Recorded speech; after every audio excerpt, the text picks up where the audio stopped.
Number one, put God first. Put God first in everything you do. Everything that you think you see in me, everything that I've accomplished, everything that you think I have, and I have a few things, everything that I have is by the grace of God. Understand that. It's a gift. 40 years ago, March 27th, 1975, it was 40 years ago, just this past March, I was flunking out of college. I had a 1.7 grade point average. I hope none of you can relate. I had a 1.7 grade point average. I was sitting in my mother's beauty shop. They still call it beauty shops now? What they call it now? Yeah, I was sitting in the beauty parlor. I was sitting in my mother's beauty parlor, and I'm looking in the mirror, and I see behind me this woman under the dryer. And every time she looked up, every time I looked up, she was looking at me, just looking me in the eye. And I didn't know who she was, and I said, she said, somebody give me a pen, give me a pencil. I have a prophecy. March 27, 1975, she said, boy, you are going to travel the world and speak to millions of people. Now, mind you, I was flunked out of college. I'm thinking about joining the army. I didn't know what I was going to do, and she's telling me I'm going to travel the world and speak to millions of people. Well, I have traveled the world, and I have spoke to millions of people. But that's not the most important thing, the success that I had. The most important thing is that what she taught me and what she told me that day has stayed with me since. I've been protected. I've been directed. I've been corrected. I've kept God in my life, and it's kept me humble. I didn't always stick with him, but he always stuck with me. So stick with him in everything you do. If you think you want to do what you think I've done, then do what I've done and stick with God. Number two, fail big. That's right. Fail big. Today's the beginning of the rest of your life, and it's going to be very frightening. It's a new world out there. It's a mean world out there, and you only live once. So do what you feel passionate about. Take chances professionally. Don't be afraid to fail. There's an old IQ test, was 9 dots, and you had to draw 5 lines with a pencil within these 9 dots without lifting the pencil. The only way to do it was to go outside the box. So don't be afraid to go outside the box. Don't be afraid to think outside the box. Don't be afraid to fail big, to dream big. But remember, dreams without goals are just dreams, and they ultimately fuel disappointment. So have dreams, but have goals. Life goals, yearly goals, monthly goals, daily goals. I try to give myself a goal every day. Sometimes it's just to not curse somebody out. Simple goals, but have goals. And understand that to achieve these goals, you must apply discipline and consistency.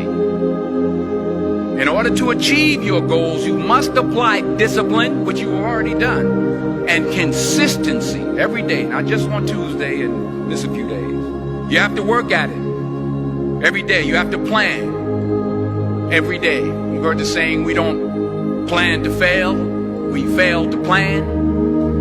Hard work works. Working really hard is what successful people do. And in this text, tweet, twerk world that you've grown up in, remember, just because you're doing a lot more doesn't mean you're getting a lot more done.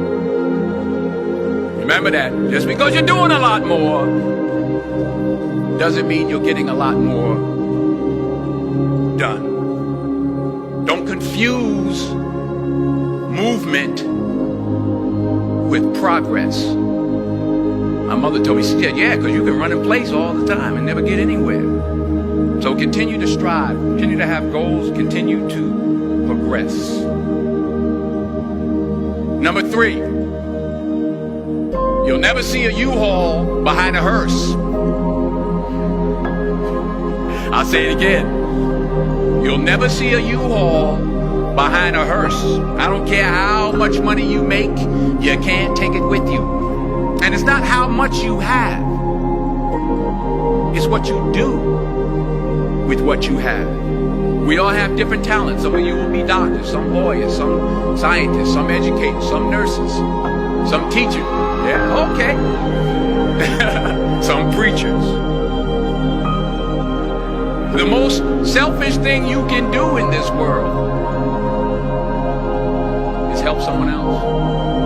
Why is it selfish? Because the gratification, the goodness that comes to you, the good feeling that I get from helping others, nothing's better than that. Not jewelry, not big house I have, not the cars, but it's the joy. That's where the joy is, in helping others. That's where the success is, in helping others. Finally, I pray that you put your slippers way under the bed tonight, so that when you wake up in the morning, you have to get on your knees to reach them. And while you're down there, say thank you for grace. Thank you for mercy. Thank you for understanding. Thank you for wisdom. Thank you for parents. Thank you for love. Thank you for kindness. Thank you for humility. Thank you for peace. Thank you for prosperity. Say thank you in advance for what's already yours. That's how I live my life. That's why I am. One of the reasons why I am today. Say thank you in advance for what is already yours. True desire in the heart for anything good is God's proof to you, sent beforehand to indicate that it's yours already.